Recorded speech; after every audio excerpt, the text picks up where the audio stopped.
अस्सलाम वालेकुम फ्रेंड्स, स्वागत है आपका इस यूट्यूब चैनल जेके स्टडी मटेरियल में।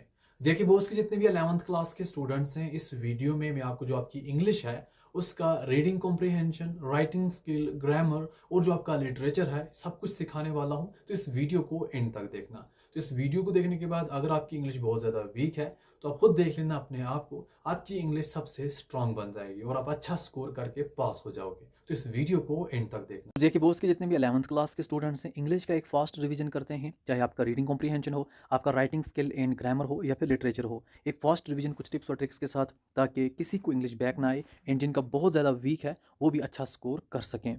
अब जैसा कि पहला सेक्शन आपका रीडिंग कॉम्प्रिहेंशन आ जाता है, ये मैं आपको बाद में बताता हूँ। पहले राइटिंग स्किल और ग्रामर की बात करते हैं, क्योंकि राइटिंग स्किल का अगर आपको फॉर्मेट पता चल गया तो आपके ये जो राइटिंग स्किल के मार्क्स हैं ये कहीं नहीं जाएंगे। तो इसलिए इस चीज़ को पहले थोड़ा बहुत देख लो। अगर आप देखोगे, आपको जो आपका राइटिंग स्किल है उसमें जो पहला क्वेश्चन पूछा जाएगा वो यहाँ पर देख सकते हैं क्या आएगा। दो क्वेश्चन पूछे जाएंगे, नोटिस राइटिंग, पोस्टर या एडवर्टीजमेंट। इन तीन में से आपने सिर्फ एक करना होता है। वहाँ पर दो पूछे जाएंगे, कोई दो, या नोटिस एक में होगा दूसरे में पोस्टर होगा, या नोटिस होगा या एडवर्टीजमेंट होगा, या पोस्टर या एडवर्टीजमेंट होगा। दो पूछे जाएंगे, दो में से एक करना है, आपको मिलेंगे 4 मार्क्स। तो हम थोड़ा थोड़ा तीनों देख लेते हैं, इनके फॉर्मेट क्या हैं, जो आपको ईजी लगे वो आप एग्जाम में कर लेना। यहाँ पर आप देख सकते हैं नोटिस या पोस्टर या एडवर्टीजमेंट 4 मार्क्स की। पहले अगर हम नोटिस राइटिंग देखें, नोटिस राइटिंग का जो फॉर्मेट है ना वो कुछ इस तरीके से होता है। आपको एक बॉक्स बनाना है, सबसे ऊपर आपको कोई भी इंस्टीट्यूट या ऑर्गेनाइजेशन का नाम लिखना है जो आपको क्वेश्चन पूछा जाएगा। यहाँ पर नोटिस, यहाँ पर आपको डेट, यहाँ हेडिंग, यहाँ बॉडी, यहाँ जो लिख रहा है उसका नेम, उसकी डिजिग्नेशन।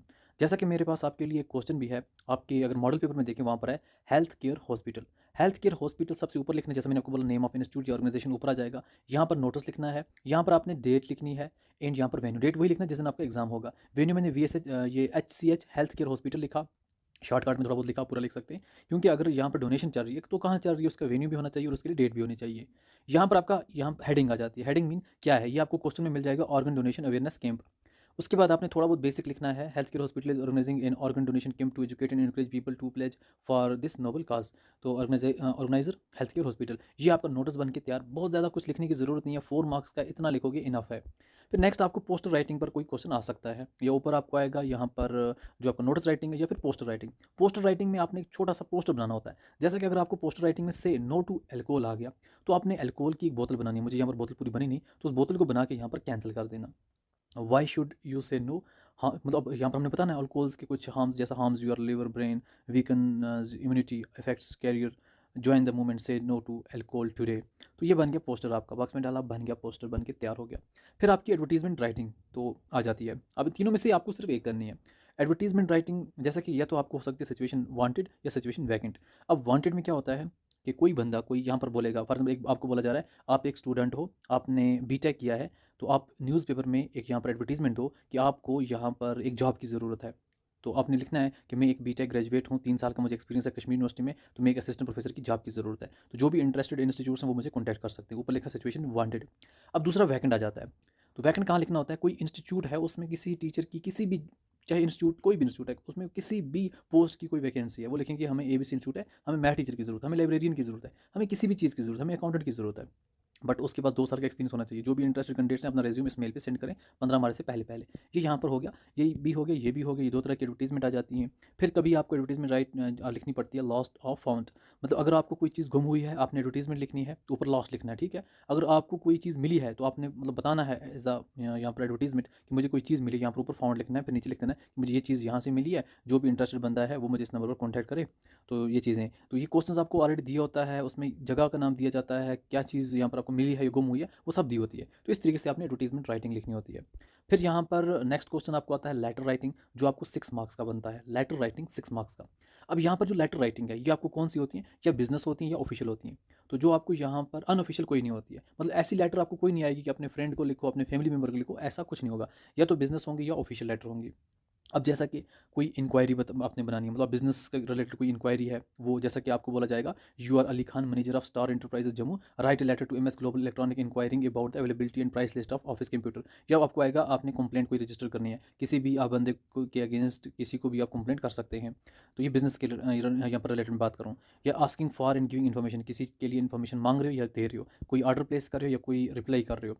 लेटर टू एडिटर, मतलब आप किसी भी एडिटर को, चाहे वो किसी न्यूज़पेपर का हो, ग्रेटर कश्मीर को, कश्मीर टाइम्स का हो, डेली न्यूज़ का हो, वहाँ पर आपको बताया जाएगा कि आपने ग्रेटर कश्मीर के एडिटर को लेटर लिखनी है और उसको बोलना है कि हमारे यहाँ पर ट्रैफिक प्रॉब्लम बहुत ज़्यादा है, हमारे यहाँ पर जैसा कि 12th वालों को आई थी, बिजली का मसला रहता है, एग्जाम चल रहे हैं और बिजली नहीं होती, ऐसी कोई भी आपको लेटर पूछी जाती है। या फिर आपको लेटर आएगी, आपने अपने स्कूल को यहाँ पर लेटर लिखनी है एडमिशन के रिगार्डिंग, स्कूल इश्यूज़ के रिगार्डिंग, वहाँ पर कोर्सेज़ के रिलेटेड, ये वहाँ पर आपके सिलेबस में है ये चीज़ें, तब मैं यहाँ पर आपको बता रहा हूँ तो इस रिलेटेड। अब इनका फॉर्मेट कैसा है, सबसे मेन चीज़ होता है फॉर्मेट। सबसे पहले आपने यहाँ पर सेंडर एड्रेस लिखना होता है। सेंडर एड्रेस मीन जो सेंड कर रहा है, वहाँ पर आपको बोला जाएगा आप अली खान हो एंड आप इस जगह के ये हो, तो आप मतलब आप हो तो आप हो गए सेंडर। ऊपर सबसे ऊपर लिखा सेंडर एड्रेस, यहाँ पर आपने डेट लिखी। यहाँ रिसीवर एड्रेस कि आप किसको लिख रहे हो, फॉर एग्जाम्पल आप ग्रेटर कश्मीर के एडिटर को लिख रहे हो तो आपने लिखा एडिटर ग्रेटर कश्मीर श्रीनगर, हो गया ये। तो ये आपका एड्रेस हो गया पूरा, सेंडर और रिसीवर। अगर आपने सिर्फ इतना लिखा, यहाँ इसके आपको 1 मार्क्स मिलेंगे।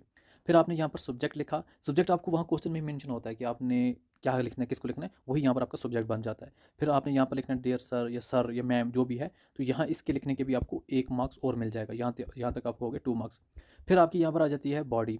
अब बॉडी में क्या करना है आपने, जो चीज़ें वहाँ पर क्वेश्चन में पूछी जाती हैं उसी को थोड़ा बहुत एक्सप्लेन कर देना होता है, ज़्यादा कुछ नहीं लिखना होता है। जब इसको एक्सप्लेन करोगे इसके आपको मिलेंगे 3 मार्क्स। और जब आप इसका क्लोजिंग करोगे, yours sincerely, yours faithfully, जो भी लिखोगे, इसका आपको मिलेगा 1 मार्क्स। तो ये पूरा हो गया इसका, इसका 1 मार्क्स, इसके 3 मार्क्स, ऊपर जो आपका एड्रेस आ जाता है इसके 1 मार्क्स, टोटल बन जाते हैं 6 मार्क्स। तो ये आपका होता है लेटर राइटिंग का फॉर्मेट। फिर उसके बाद आपको जो नेक्स्ट क्वेश्चन होता है ना, वो होता है पर्सनल ईमेल। अब यहाँ पर ऑफिशियल ईमेल नहीं है, आपको पर्सनल ईमेल है आपके सिलेबस में। आपने ईमेल या तो अपने फ्रेंड को लिखनी है या रिलेटिव को लिखनी है, उसके आपको 4 मार्क्स मिलते हैं। अब जैसा कि सबसे पहले आपने एक बॉक्स बनाया 2, जिसको आप लिख रहे हो, 2 हो गया abcd@gmail.com। यहाँ आपने सब्जेक्ट, अब आप बोलोगे ये तो मतलब अनऑफिशियल है, ऑफिशियल तो है नहीं, तो फिर कैसे सब्जेक्ट। आप जब देखोगे मेल में सब्जेक्ट होता ही है, तो इसीलिए सब्जेक्ट लिखा आपने। सब्जेक्ट में जिस रिलेटेड, फॉर एग्जांपल किसी को आप बर्थडे पार्टी की यहाँ पर पार्टी दे रहे हो, किसी को आप एग्जामिनेशन के लिए मतलब बेस्ट विश कर रहे हो, या किसी के एग्जाम रिजल्ट डिक्लेयर हो गया उसके लिए उसको कंग्रेचुलेशन कर रहे हो, जो भी आपका सब्जेक्ट यहाँ जाएगा। डेयर, अगर आप फ्रेंड को लिख रहे हो डेयर फ्रेंड, फादर को लिख रहे हो, जिस हिसाब से जिसको लिख रहे हो वो आप, फिर इसकी बॉडी आ जाएगी, जिस रिलेटेड आपको बोला गया वो यहाँ पर आपका नाम आ जाएगा। तो ये आपकी ईमेल बन जाएगी 4 मार्क्स की। तो यहाँ तक आपका ये चीज़ें होगी कंप्लीट। फिर आपको एक आर्टिकल या स्पीच या रिपोर्ट या पर्सनल नरेटिव या डिबेट राइटिंग आता है 8 मार्क्स का। थोड़ा सा आपको बताया जाता है इसके ऊपर लिखो, वो आपने लिखना होता है। अब यहाँ पर हम कुछ बता नहीं सकते क्योंकि बहुत सी चीज़ें होती हैं, कुछ भी आपको पूछ सकते हैं। बस जो पूछा जाए आप उसको थोड़ा बहुत लिख लेना, कोई इसमें इतना मसला नहीं है। और थोड़ा बहुत ध्यान रखना, जब स्पीच होती है उसका थोड़ा सा डिफरेंट होता है। जैसा कि आपने जब मॉर्निंग स्पीच देते हो, सबसे पहले आप क्या बोलते हो, मतलब गुड मॉर्निंग बोला, एंड फिर साथ में बोला जो यहाँ पर हमारे गेस्ट होते हैं उनको थोड़ा बहुत उन रिस्पेक्ट दीजिए, वो फिर स्टार्ट की किसी भी टॉपिक के ऊपर में बात करने में। बाकी report, personal narrative, debate writing, article सब चलता है मिक्स सेम।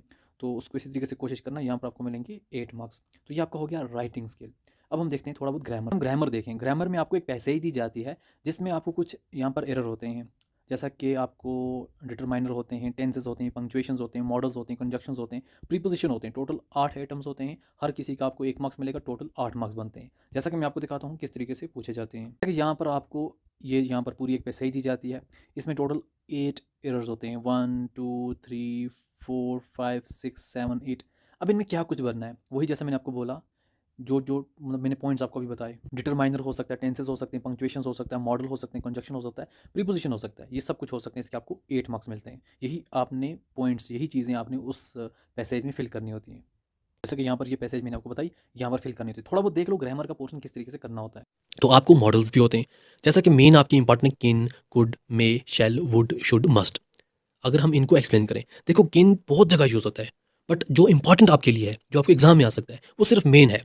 सबका मेन मेन रखा हुआ है। किन कहाँ यूज़ करेंगे, जब एबिलिटी की बात हो, जब कैपेसिटी की बात हो, जब पावर की बात हो, जब इनफॉर्मल परमिशन की बात हो। देखो परमिशन 2 तरह की होती है, एक होती है फॉर्मल परमिशन, एक होती है informal permission. Informal permission mean हम अपने फ्रेंड से, हम अपने कोलीग से, हम अपने क्लासमेट से, हम अपने पेरेंट्स से कोई परमिशन लेंगे, उसको हम इनफॉर्मल बोलेंगे। फॉर्मल मीन हम अपने कॉलेज के टीचर से, हम अपने प्रिंसिपल से, हम ऑफिशियल से परमिशन लेंगे, हम उसको फॉर्मल परमिशन बोलते हैं। जब हमें ये चीज़ें आए तो हम कैन यूज़ करेंगे, जैसा कि grammar is very easy, I can solve it. ये मेरी कैपेसिटी या एबिलिटी की बात हुई। Grammar is very tough, I can not solve it. जब ये टफ है, यहाँ भी मेरी एबिलिटी की बात हुई, इसका मतलब मेरे अंदर एबिलिटी नहीं है, तो यहाँ पे नेगेटिव आकर कैन नॉट आ गया। Can I borrow your pen please, तो मैं अपने क्लासमेट या अपने मेरे पास में कोई भी बैठा है उसको बोलूँगा मैं आपका पेन, यहाँ पर can I borrow your pen. तो यहाँ पर मैं कैन यूज़ करूँ क्योंकि इनफॉर्मल परमिशन है, लेकिन किसी में ऑफिशियल्स को नहीं बोल रहा हूँ, किसी टीचर को नहीं बोल रहा हूँ। तो यहाँ पर मेरी दोबारा कैपेसिटी या पावर की बात हुई। I can lift heavy weights because of my strength, तो इसी वजह से यहाँ पर हम कैन यूज़ करेंगे।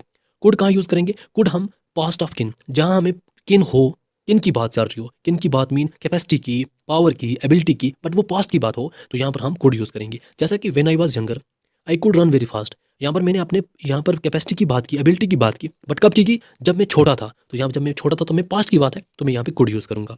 And could you tell me this address, साथ ही में कुड एक तो पास्ट ऑफ कैन यूज़ होता है, साथ में पोलाइट परमिशन में भी यूज़ होता है। जब पहले हमारा था इनफॉर्मल परमिशन किन, तो कुड भी इनफॉर्मल परमिशन जो पास्ट की होगी वहाँ यूज़ होगा, बट कुड हमें पोलाइट परमिशन से भी यूज़ होगा। पोलाइट परमिशन मीन जब हम किसी से प्यार से परमिशन मांगेंगे। फॉर एग्जाम्पल, मैं कहीं जा रहा हूँ, मुझे किसी का रास्ता पूछना है कि उसका एड्रेस कहाँ है, तो मैं जब किसी से पूछूंगा एड्रेस, तो मैं थोड़ी ना उसको गुस्से में पूछूंगा, वो मुझे बोल ये एड्रेस कहाँ है, मतलब गुस्से में बोलूँगा तो वो तो मुझे चप्पल से मारेंगे। तो इसीलिए मैं प्यार से पूछूंगा, could you please tell me this address. तो मैं प्यार से जब पूछूंगा तो मैं कुड यूज़ करूँगा। फिर मे कहाँ यूज़ होता है? मे यूज़ होता है जब कोई पॉसिबिलिटी हो, जब कोई प्रोबेबिलिटी हो, जब फॉर्मल परमिशन हो, जब कोई विश हो, या कोई ब्लेस, हम किसी को विश करें, ब्लेस हो। जब भी आपको लगे कोई ऐसी चीज़ है जो इनमें से है, तो हम मे यूज़ करेंगे। I think it may snow today, may I come in sir, ये भी फॉर्मल परमिशन, जब हम अपने टीचर्स, अपने प्रिंसिपल्स, अपने ऑफिशियल से यहाँ पर परमिशन में मांगेंगे कोई भी बात, तो मे यूज़ करेंगे। फिर हम किसी को विश या हम किसी को ब्लेस कर रहे हैं, मे your dreams come true, may use करेंगे। फिर शैल कहाँ यूज़ करेंगे? शैल यूज़ होता है threat, command, advice, offer. You shall clean your room before bed time, the students shall be punished if they come late. तो शैल हमें इन चीज़ों में यूज़ होता है। ऐसी वुड कहाँ यूज़ होता है? वुड पोलाइट रिक्वेस्ट या पास्ट हैबिट। जब मेरा हैबिट, जब मैं पुराना छोटा होता था तब की बात करूंगा, तो मैं यहाँ पर वुड यूज़ करूंगा। तो यहाँ पर आप देख सकते, व्हेन आई वाज चाइल्ड, जब मैं छोटा था, I would play outside every afternoon. तो ये मेरे पास्ट की हैबिट की बात थी। And would you please pass me the salt, ये भी पोलाइट परमिशन। जब मैं कहीं बैठा हूँ, तो मैं रेस्टोरेंट में हूँ या कहीं भी हूँ, तो मैं पोलाइट प्यार से बोलूँगा ना किसी को कि ये मुझे दे दो। शुड कहाँ यूज़ होता है? शुड हमें यहाँ पर पास्ट ऑफ शैल यूज़ हो, जब हमें शैल हो, पास्ट की बात हो, थ्रेट में पास्ट की बात हो, कमांड में पास्ट की बात हो, एडवाइस में पास्ट की बात हो, ऑफर की पास्ट की बात हो, तो हम शुड यूज़ करेंगे। एंड मस्ट कहाँ यूज़ होता है? मस्ट हमेशा हमारी यहाँ पर जब कोई ड्यूटी होगी, जब हम किसी को ड्यूटी लगाएंगे जो हमारी ड्यूटी होगी, जैसे कि as citizen we must pay our taxes, ये हमारी ड्यूटी है, तो हम यहाँ पर मस्ट यूज़ करेंगे। जब हमारे लिए कोई चीज़ ज़्यादा ज़रूरी हो, you must drink water to stay hydrated, तो हम यहाँ पर मस्ट यूज़ करेंगे। या कोई चीज़ हम जिससे रोकें, you must not smoke in this area, तो हम मस्ट यूज़ करेंगे। तो यहाँ इन चीज़ों में ये मॉडल्स आ जाते हैं। तो इंपॉर्टेंट बहुत ज़्यादा यही हैं जो एग्जाम में पूछे जाते हैं, बाकी नहीं है। ऐसे अगर हम नेक्स्ट बात करें, हमारे लिए टेंसेस हैं। देखो टेंसेस ये तो पूरा आपके लिए 1 महीने का है, अगर हम इस तरीके से देखें। आपने मेन चीज़ें याद रखनी है। मेन के लिए क्या? आपको पहले पता होना चाहिए वर्ब की फॉर्म्स क्या होती हैं। देखो वर्ब की मेन फॉर्म क्या होती है? एक होती है बेस फॉर्म, जैसा कि मैं हम लिख रहा हूँ, मैं कोई वर्ड यूज़ कर रहा हूँ, राइट। राइट हमारा होता है वर्ब की फर्स्ट फॉर्म। ऐसे अगर हम पास्ट की बात करेंगे, जो भी हमारी कोई पास्ट की बात होगी, तो यहाँ पर रोट आ जाएगा, WROT, रोट। तो यहाँ पर वर्ब की थर्ड फॉर्म रिटन आ जाएगा, WRITTEN। अगर हम प्रेजेंट की बात कर रहे हैं कंटिन्यूस में, मतलब अभी जो काम कर रहे हैं, तो उसमें ING फॉर्म आ जाता है, जैसा कि राइटिंग। तो ये आ जाता है हमारे लिए टेंसेस में। तो ये बेसिक चीज़ें जो आपने याद रखनी है। जैसा कि कोई भी बात अगर चल रही है, कोई हमारा सेंटेंस है जो पुराने पास्ट का है, तो पास्ट में हम ईड, जैसा कि हमारे पास वर्ब की सेकंड फॉर्म है, वो यूज़ करेंगे। जैसे कि मैंने आपको राइट का बोला था, तो उसमें हम रोट यूज़ करेंगे। जैसे कि वॉक, जैसे मैंने यहाँ पर एग्जाम्पल रखी है, आई वॉक, तो पास्ट की बात करेंगे, आई वॉक इट। तो यहाँ पर अगर आप देखें, अभी मैं मतलब अभी भी कंटिन्यू में अभी भी चल रहा हूँ, वॉकिंग कर रहा हूँ, तो आई एम वॉकिंग। तो यहाँ पर आपको थोड़ा यहाँ पर ध्यान देना है आपके एम पर। अगर हम अभी कर रहे हैं, प्रेजेंट में कर रहे हैं, तो हम बोलेंगे आई एम वॉकिंग। अगर किसी और की बात करूँगा, मैं लिखूंगा एम की जगह इज लिखूंगा, ही इज़ वॉकिंग। एंड अगर बहुत से यहाँ पर बंदे हम मिल के वॉकिंग कर रहे हैं, तो हम लिखेंगे वी आर वॉकिंग। तो ऐसे अगर हम पास्ट की बात करेंगे, ऐसी बात जब हम बोले पास्ट में हम ऐसा कर रहे थे, तो यहाँ पर हम क्या, मैं कर रहा था, ऐसा काम मैं कर रहा था, मैं लिखूंगा आई वॉज वॉकिंग। अगर हम बहुत से थे, वी वेयर वॉकिंग, तो वी हम बहुत थे, तो इसलिए वेयर लग जाता है। एंड ऐसे अगर हम फ्यूचर की बात करेंगे कि हम फ्यूचर में ऐसा काम करने वाले हैं या हम ऐसा काम करेंगे, तो हम लिखेंगे आई विल बी वॉकिंग। तो ये थोड़ा बहुत आपने बेसिक ध्यान देना है टेंसेस में, बाकी आपको ज़्यादा पढ़ने की ज़रूरत नहीं है टेंसेस की। पंक्चुएशंस में आपने फुल स्टॉप कहाँ लगाना है? फुल स्टॉप वहाँ लगाना है जहाँ आपका सेंटेंस खत्म हो रहा हो। आपने कामा कहाँ लगाना है? जब आपने कोई आइटम को सेपरेट करना है, कोई इन्फॉर्मेशन को सेपरेट करना है, आपने कामा लगाना है। क्वेश्चन मार्क कहाँ लगाना है? जब आपको कोई क्वेश्चन पूछा, आपने क्वेश्चन मार्क लगाना है। एक्सक्लेमेशन कहाँ लगाना है? जब कोई स्ट्रांग इमोशन हो, सरप्राइज हो, वहाँ लगाना है। कॉलन कहाँ लगाना है? जब हम कोई भी लिस्ट जो है वो तैयार कर रहे हैं, जैसे कि मैंने बोला इसमें 5 चीज़ें हैं, तो 5 चीज़ों के बाद ये लिखा, पहली चीज़, दूसरी चीज़, तीसरी चीज़, यहाँ पे जो हमारा कॉलन आ जाएगा। तो कोटेशन की आपको ज़रूरत नहीं है। फिर आपको प्रीपोजिशन के कोई भी आ जाते हैं। प्रीपोजिशन क्या होते हैं? जैसा कि हमें कभी कोई लोकेशन की बात हो, लोकेशन लोकेशन में हम क्या यूज़ करते हैं? ऑन, अंडर, इन। जैसे कि हमारी बुक जो है, the book is on the table, book के ऊपर है, कैट अंडर द बेड है, कीज़ जो हैं वो ड्रायर के अंदर हैं। ये हुई लोकेशन की बात। डायरेक्शन की बात, टुवर्ड्स, अवे, एट। तो फिर हमारे टाइम की बात, एट, ऑन, टू। ये हमारे मेन प्रीपोजिशन है जो आपको यहाँ पर यूज़ होते हैं। तो अभी आपने ग्रामर के बारे में देखा होगा क्या क्या चीज़ें कैसे होती हैं। अब यही आपको मैं आपको देता हूँ जो आपके मॉडल पेपर में क्वेश्चन दिया गया है। ये क्वेश्चन आपको मॉडल पेपर में दिया गया है कि आपने 8 ग्रामेटिकल एरर्स को क्या करना है, जो आपको अंडरलाइन यहाँ पर दिए गए हैं, तो इनको अपनी नंबरिंग जो दी हुई है इनको करेक्ट करना है। अब इसमें क्या चीज़ें करनी है? Tenses, punctuations, model, conjunction, preposition, ये चीज़ें आपने देखनी है। अब यहाँ पर हम देखेंगे जैसा पहला करेक्शन, करेक्शन किस हिसाब से देखना है? जहाँ पर 1 लिखा है, इस 1 के हिसाब से या आर में गलती होगी या आई में गलती होगी। जैसा सेकंड है, या लियो में गलती होगी या मी में गलती होगी। ये तीसरा है, या ये में गलती होगी, यूज़ में गलती होगी, ये 4 है, बाथ में या एंड में। ऐसे जो आपको यहाँ पर नंबर दिए हुए हैं, इसके इर्द-गिर्द या इस साइड वाला या उस साइड वाला, इसमें मिस्टेक होगी। ये चीज़ आपने करेक्ट करनी है। जैसा पहला हमने यहाँ पे उठा के लाया, माई ग्रैंडमदर और आई वेर गुड फ्रेंड्स। ये मीनिंग क्या बनता है इसका? मेरी दादी माँ या मैं, हम अच्छे फ्रेंड्स थे। ये मतलब ये कौन-सा मीन लॉजिक बना कि मेरी दादी माँ या मैं? या थोड़ी ना होता है। अगर आप बोलोगे मेरी दादी माँ और मैं, हम अच्छे फ्रेंड्स थे, तो और आएगा ना, या नहीं आएगा। आर हुआ या, तो इसका मतलब यहाँ पे एंड आएगा। तो my grandmother and I were good friends. मैं और मेरी दादी माँ हम अच्छे दोस्त थे। अब यहाँ से ये समझ आया कि पहले से ही स्टार्ट में ये हुआ कि हम अच्छे फ्रेंड्स थे, इसका मतलब पास्ट की बात हो रही है। यहाँ पे किसकी बात हो रही है? पास्ट की बात हो रही है। तो हमारा ये वर्ब जो है वो यहाँ पर पास्ट ही यूज़ होगा। ज़्यादातर कौन सा वर्ब यूज़ होगा? पास्ट यूज़ होगा। जो सेकंड मिस्टेक क्या है? My parents leave me with her when they went to live in the city. मतलब मेरे पेरेंट्स ने मुझे यहाँ छोड़ा जब वो मतलब सिटी में रहने चले गए। अब जब छोड़ा, पास्ट की बात है ना, लीव अभी तो नहीं छोड़ा, तो लीव की जगह लेफ्ट आएगा, क्योंकि लीव की जो पास्ट फॉर्म है वो लेफ्ट है। तो छोड़ा, यहाँ पर देखो माई पेरेंट्स लेफ्ट, यहाँ पे मैंने करेक्शन निकाल के रखी है आपके लिए और हाईलाइट करके रखा ताकि आप इजीली समझ सको। यहाँ पर आप देख सकते हैं। अगर हम तीसरे में देखें, she use to wake up, तो इसमें कोई करेक्शन नहीं है, ये बिल्कुल ठीक है। यहाँ पर जाएंगे फोर्थ की तरफ, तो यहाँ पर अगर हम जाएंगे, यहाँ पर देखो she bath in dressed me in the hope. यहाँ पे देखो bath in dressed, dressed past form लगा, एंड की बात है, और बात जो है वो यहाँ पर वर्ब की फर्स्ट फॉर्म लगी, तो यहाँ पे फर्स्ट फॉर्म तो आएगी नहीं, तो फिर दोनों ही है, क्योंकि एक तो पास्ट की बात हो रही है, शी बाथिड एंड ड्रेसड, BATHED आएगा, बाथिड एंड, जब यहाँ पर ईडी है यहाँ पर भी ईडी आएगा, तो यहाँ का मसला हल हुआ, बाथिड आएगा। ठीक है, अब जैसा कि फिफ्थ पॉइंट की तरफ जाएं, तो यहाँ से स्टार्ट करेंगे, I listened because I loved her voice therefore never bother to learn it. यहाँ पर अगर हम देखें, दो सेंटेंस बनते हैं, तो दो सेंटेंस बनाने के लिए हमने क्या करना है? मीनिंग दो सेंटेंस, तो कामे की ज़रूरत है, पंक्चुएशंस हमने यहाँ पर यूज़ करना है। तो यहाँ पर क्या आएगा? I listen because I loved her voice, है ना, I listen because I loved her voice, voice पे यहाँ पे कामा आएगा, वॉइस पे क्या आएगा? कामा, जैसा आप देख सकते हैं। फिर आगे नए से सेंटेंस स्टार्ट होगा, नए से सेंटेंस स्टार्ट होगा, देयरफॉर आई नेवर बॉदर्ड, यहाँ पे आई आएगा, आई मिसिंग है, फिर 5 की जगह I never bothered to learn it, ये हुआ कंप्लीट। फिर अगर हम 6 की बात करें, 6 और 7 हमारा एक ही सेंटेंस में कंप्लीट हो जाता है। देन शी विल, यहाँ पे देखना, then she will fetch my wooden slate. अब शी विल आया, बट पास्ट की बात हो रही है, तो शी वुड आएगा ना, कि यहाँ पर क्या आएगा? वुड आएगा, क्योंकि मैं और मेरी दादी अच्छे फ्रेंड्स थे। तो अब यहाँ पर जब इसने क्या किया, फैच माई वुडन स्लेट, कब किया? तो यहाँ पर इसीलिए पुरानी बात है, पास्ट की बात है, तो वुड आएगा, विल नहीं आएगा। फिर ऐसे अगर हम कंटिन्यू जाएंगे, तो यहाँ पर washed and plastered by dash dash yellow chalk, by dash dash yellow chalk. तो अगर हम देखें, यहाँ पर बाई नहीं आएगा, यहाँ पर आएगा with yellow chalk. She had already washed and plastered with yellow chalk, यहाँ पर विद आएगा, यहाँ विद की मिस्टेक है। फिर अगर हम 8 पॉइंट में देखें, 8 पॉइंट में अगर आप इसको यही कंटिन्यू करोगे, she had carried several slate, अगर आप यही लिखोगे she had carried several slate, तो ये भी ठीक रहेगा। अगर कैरियड की जगह ब्रॉड भी लिखोगे, वो भी ठीक रहेगा। यहाँ आप कैरियड यूज़ करो या ब्रॉड यूज़ करो, दोनों चलेंगे। अब इसीलिए ग्रामर पढ़ने से पहले ग्रामर के बारे में पता होना चाहिए, जैसा मैंने आपको थोड़ा बहुत बेसिक सिखाया, तो तभी आप ग्रामेटिकल एरर्स जो है वो ईजिली निकाल पाओगे जब भी कोई भी आपके एग्जाम में क्वेश्चन है, क्योंकि ज़रूरी नहीं है ना यही क्वेश्चन है, कोई भी आएगा, आपको थोड़ा बहुत ग्रामेटिकल एरर के बारे में पता होगा। अगर हमें पास्ट की बात हो रही है, हम पास्ट वर्ब यूज़ करेंगे। अगर हमें फ्यूचर की बात हो जाएगी, जैसा अगर हम फ्यूचर की बात करेंगे कि मेरा जब बेटा होगा तब हम ये करेंगे वो करेंगे, तो यहाँ पर हम कोशिश करेंगे हमारे सेंटेंस जो है वो फ्यूचर होने चाहिए। जब पास्ट की बात हो तो पास्ट होने चाहिए, प्रेजेंट की बात है तो प्रेजेंट होने चाहिए। इन चीज़ों का ध्यान देना है। अब बात करते हैं रीडिंग कॉम्प्रीहेंशन की। रीडिंग कॉम्प्रीहेंशन आपका टोटल 20 मार्क्स का बनता है, जिसमें आपको पहला क्वेश्चन जो पूछा जाता है, आपको बोला जाता है कि एक पैसेज दी गई है, इसको आप पूरा पढ़ो, एंड इसका आपने नोट्स बनाना है जिसके आपको 5 मार्क्स मिलते हैं, इसकी समरी बनानी है, आपको 4 मार्क्स मिलते हैं, आपने टाइटल बनाना है, 1 मार्क्स मिलता है, तो टोटल आपके 10 मार्क्स होते हैं। तो आप थोड़ा इसको भी देख लो, इसको कैसे बनाते हैं। जैसा कि यहाँ पर आपको क्वेश्चन आता है कि आपने पूरी पैसेज को पढ़ना है एंड उसकी आपको नोट्स पहले बनाने हैं। नोट्स के लिए आपको, जब आप नोट्स बनाओगे, आपको 5 मार्क्स मिलेंगे। आप उसकी समरी भी लिखोगे, आपको 4 मार्क्स मिलेंगे। आप उसका टाइटल लिखोगे, आपको 1 मार्क्स मिलेगा। अगर आप पूरे को पढ़ के सिर्फ टाइटल समझ सके, आपको सिर्फ 1 मार्क्स मिलेगा। अगर आपने उसकी नोट्स भी बना दिए तो आपको 5 + 1 6 मार्क्स हो गए। अगर आपने उसकी समरी भी लिख ली तो आपको टोटल 10 मार्क्स हो गए। अब जैसा कि मैंने आपके लिए क्वेश्चन क्रिएट किया है ताकि मैं आपको अच्छे तरीके से और ईजी वे में सिखा सकूं कि ये पूरा क्वेश्चन कैसे सॉल्व करना है, फिर उसके बाद आप बाकी प्रैक्टिस करते रहना। तो आपको सेम ऐसा समझो, कोई क्वेश्चन आ सकता है कि आपने इस पूरी पैसेज को पढ़ना है, फिर आपने इसकी नोट मेकिंग, टाइटल और समरी लिखनी है। फॉर एग्जाम्पल, आपको ऐसा कोई अगर क्वेश्चन आ गया तो आपने इसको पहले पढ़ना है अच्छे तरीके से कि हाँ ये किसके बारे में है, और आपको सबसे पहले ही टाइटल मिल जाएगा।